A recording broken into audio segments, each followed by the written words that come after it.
Hi, I am Jairam Reddy, former Professor of Physics and Vice Chancellor, Sri Venkateswara University.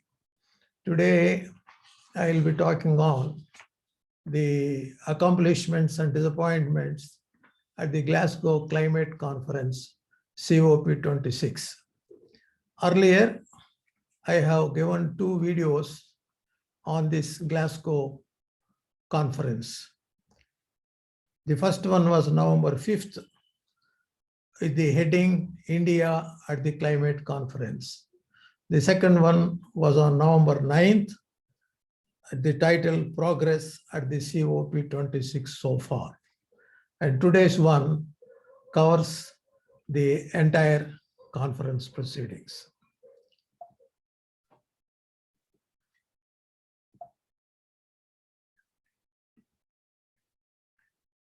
The Climate Conference COP26 under the United Nations Framework Convention of Climate Change was held from October 31st to November 12th in Glasgow in Scotland.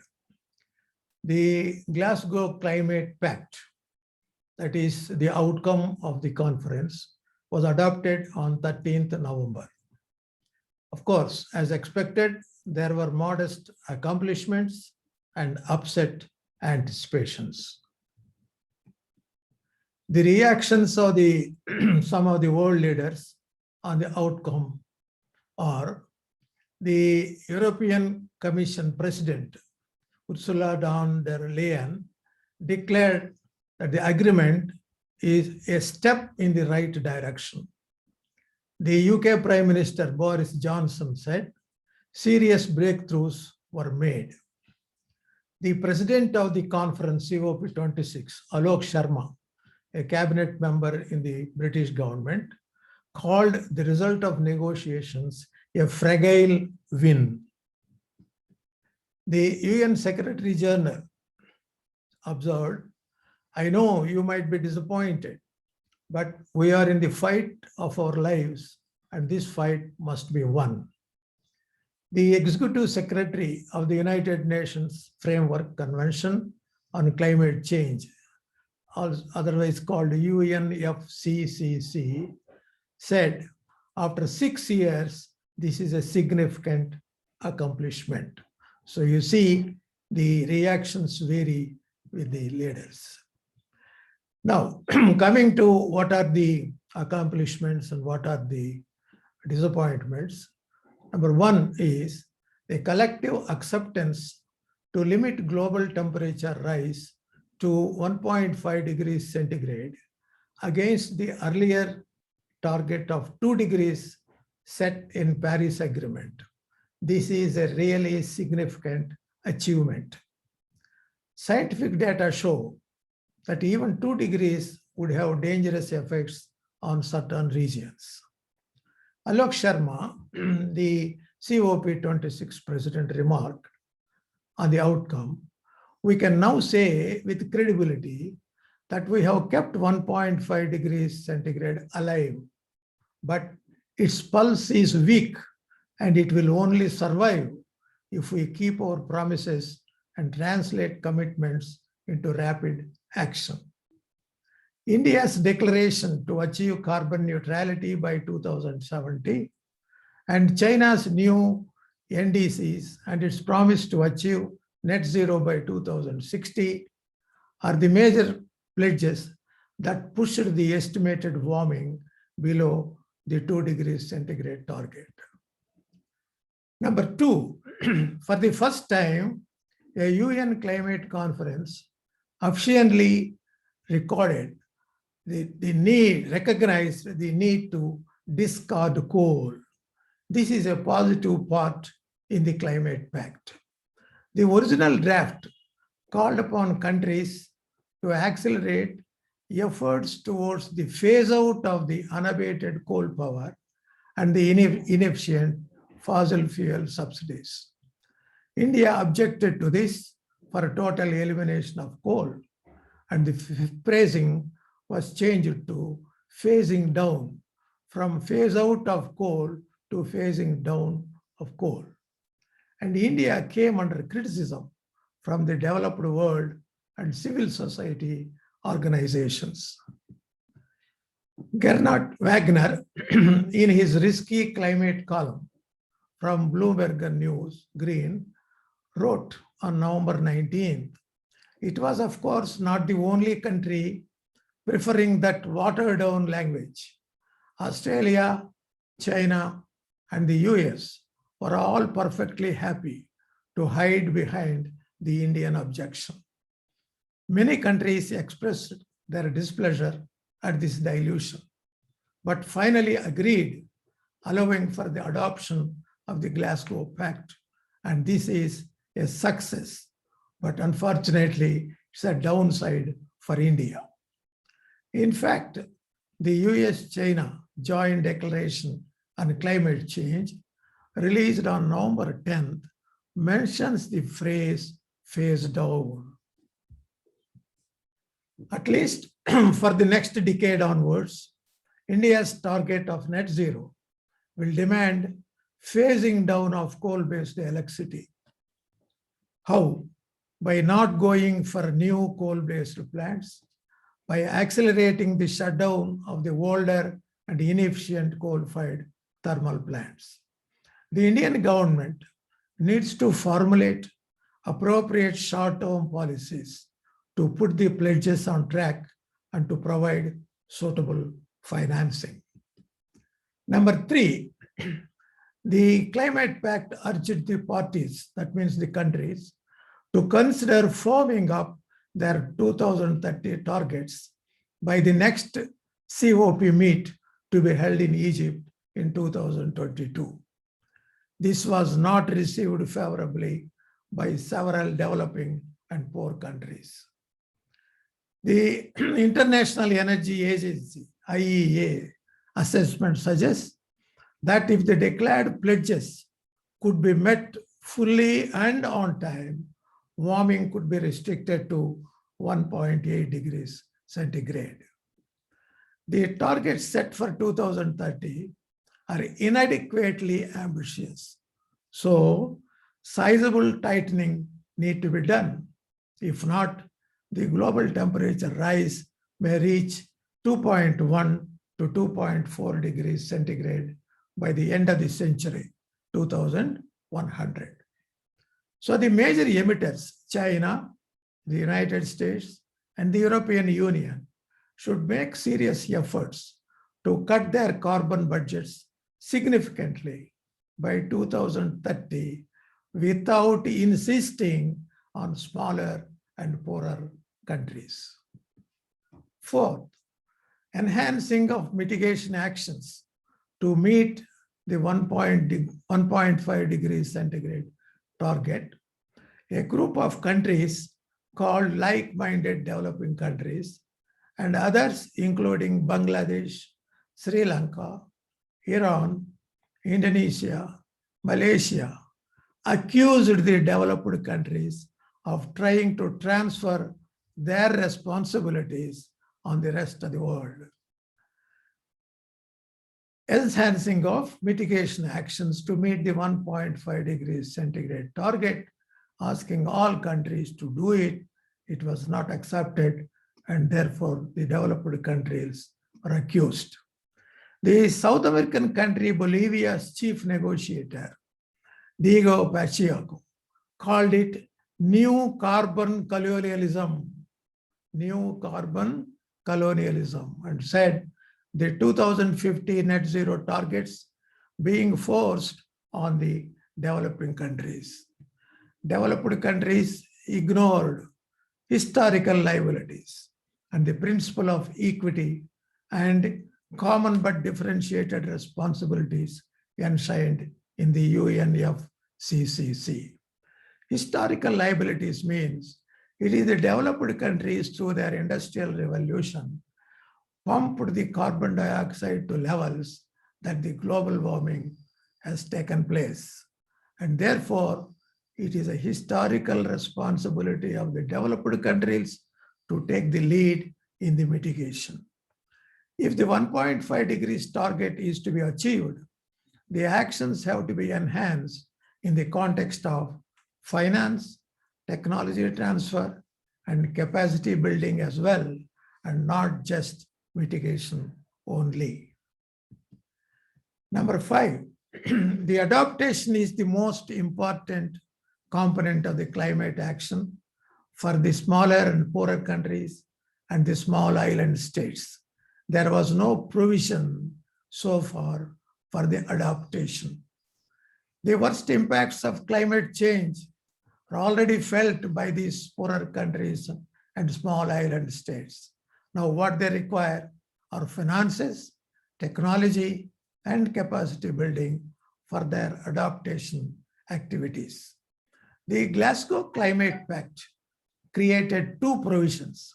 One, the developed countries to at least double the money being provided for adaptation of about $15 billion by 2025. B, that is less than 20% of the total climate finance flows, though the claim was for 50%, and a 2-year work program to define an adaptation goal. This is only a partial accomplishment, and the poorer countries are not happy about it. The 6th one is the climate finance. This is a very seriously discussed topic. To the tune of trillions of dollars are required every year to fund all the necessary climate actions. Prime Minister Modi stressed this aspect in his climate declaration.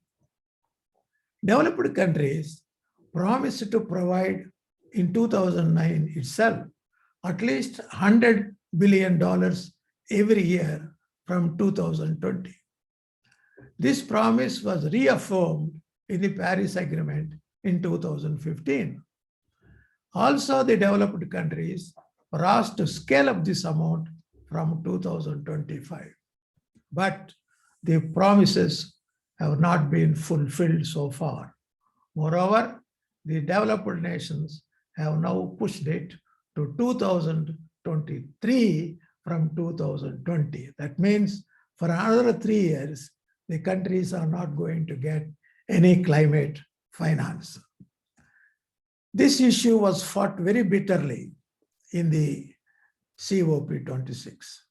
The Glasgow Climate Pact finally said, A, expressed deep regrets over the failure of the developed countries to deliver on their $100 billion promise, and has asked them to arrange this fund urgently and in every year till 2025. B, initiated discussions on setting the new finance target beyond $100 billion for the post-2025 period. And C, the developed countries to provide transparency in the delivery of finances. This is what finally the Glasgow Climate Pact has recorded. A disappointment. This is a great disappointment for the poor and vulnerable countries. 7, carbon markets, an issue holding back for a long time. A country or company to achieve emission reduction targets can buy carbon credits from other countries or companies who have been able to make more reductions than they are required to. Developing countries like India, China, or Brazil have large amounts of carbon credits left over because of the lack of demand, as many countries abandoned their emission reduction targets. The developing countries wanted their unused carbon credits to be transitioned to the new market. The developed countries had been opposing on the grounds that the quality of these credits was a suspect. The Glasgow Pact has finally allowed these old carbon credits earned under the Kyoto Protocol mechanisms for trading in the new carbon market being set up, provided these credits have been earned after 2012. Countries have been allowed to use these credits to achieve their emission reduction targets till 2025. This is really a significant achievement. 8. Loss and damage. This is again a serious issue. This loss and damage refers to the large-scale damages suffered by countries due to climate disasters. The worst affected are the least developed countries, the small island states, and the Africa group. And these countries have not caused global warming. They are not responsible for the global warming that the world is facing today, but they are very much affected. They have strongly voiced demanding a loss and damage mechanism that can help with relief and rehabilitation efforts when suffered by climate disasters.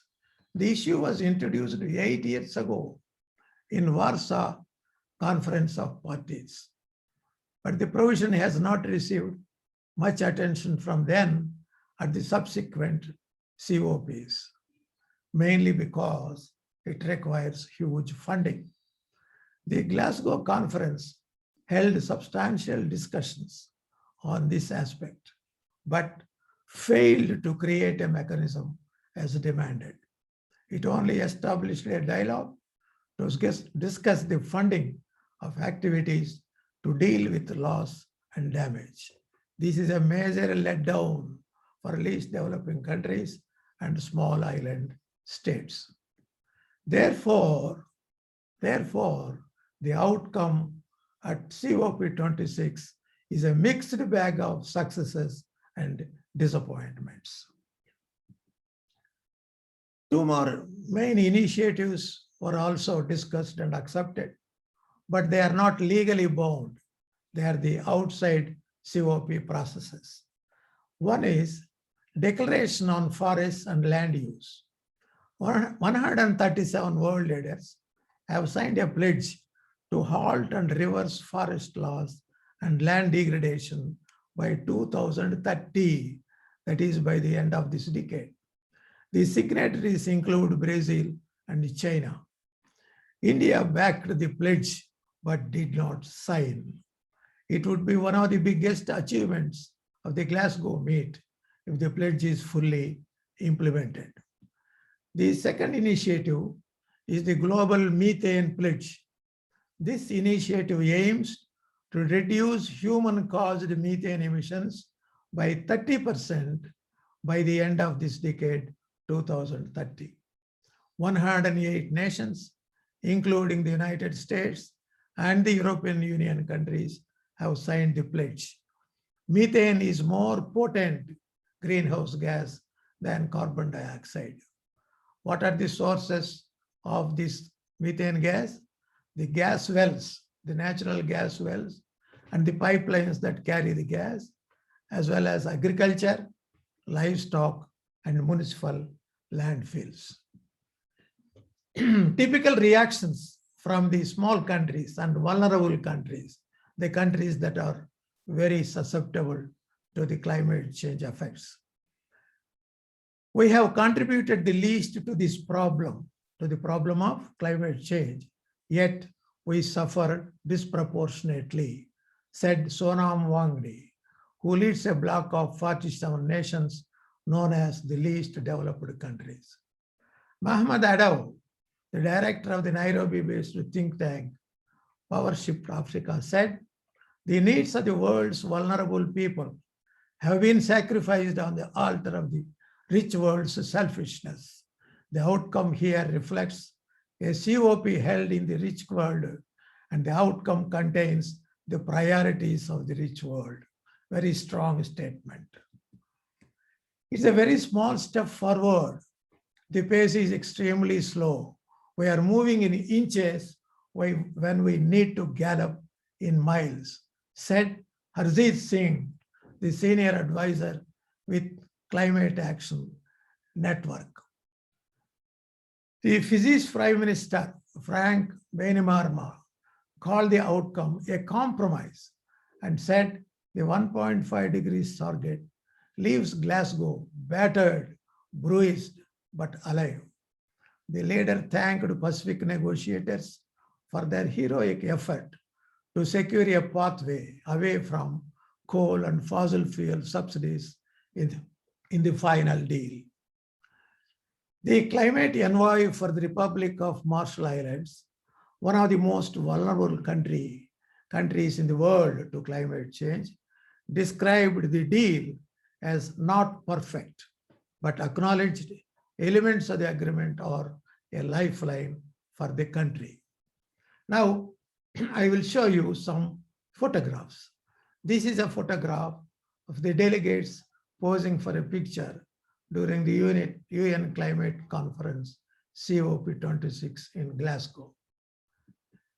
Here is a picture where Indian Prime Minister Narendra Modi ji participating along with the Secretary General, UN Secretary General to his left, and then Boris Johnson, the UK Prime Minister, and so on. And here is a picture which I have not mentioned so far, is the sea of people marched through Glasgow city center. These are the youngsters who came all over Europe, and then they held demonstrations on the second day saying that you are not going to decide on these climate actions that will be useful for the future generations. You should listen to us. We should listen to the youth. That were their slogans. Here is a mother and daughter. You see, Mia Williamson and Hannah McInnes say they want to ensure their generation have a future. She says, the mother says, stop global warming. And the daughter says, 205 billion pounds on nuclear weapons, only 1 billion millions on the climate. So that means she says they are spending still more money on nuclear energy than to combat the climate change. So to sum up, no summit, no conference can solve everything. Countries and leaders are put on the spot and they have to commit to some things, as these events are obliging moments. Their promises are on the record and people can see whether they fulfill on their pledges or not. And without these big summits, without the eyes of the world on leaders, you would not get new assurances. Thank you for your interest. And if you like to have further details, I have given the email you can contact. Thank you again.